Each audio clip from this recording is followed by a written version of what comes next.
What's up, Soul Family? Coming at you with another collective reading. Just wanted to let you guys know that for the next week, I'm going to be doing readings for $20 and spells for $25. So if you wanted a reading, please feel free to DM me or leave a message in the comments. You can also book through my Linktree or my Calendly, whatever you feel most comfortable with. But as always, let's jump right in. And first out, we have the Wheel of Fortune. The Eight of Wands. That one just slapped out. The Two of Pentacles.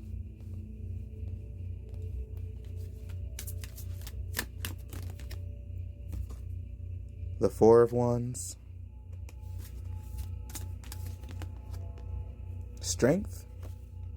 And then last but not least, the Seven of Pentacles.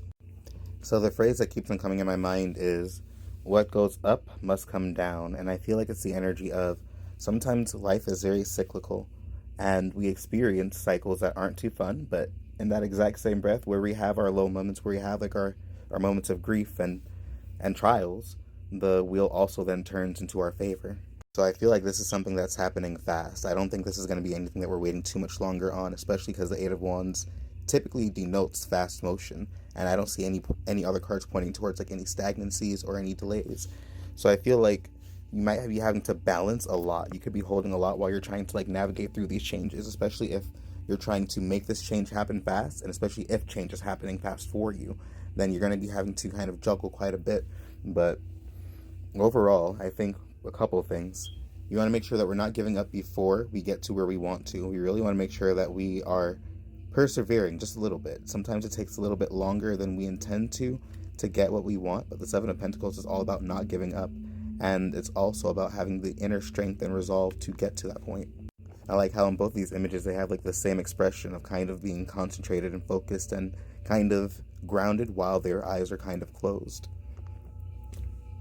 I feel like soon you'll be able to celebrate all of the ups and downs, even if it's by yourself or different versions of yourself. I feel like you'll be very grateful for the era that you're entering after all of the cycles that you've gone through. And I think it's important to note that sometimes the concept of the cycles that we go through is that there is such a great weight behind the external influences sometimes that we are experiencing that sometimes we don't have the full agency to avoid this. So sometimes we can't really prevent certain things from happening as much as we try to. And it's when we're allowed to kind of move forward anyway that we're able to get to that higher point where we're not stuck on the wheel. As always, peace and blessings, and I hope you guys have a great day.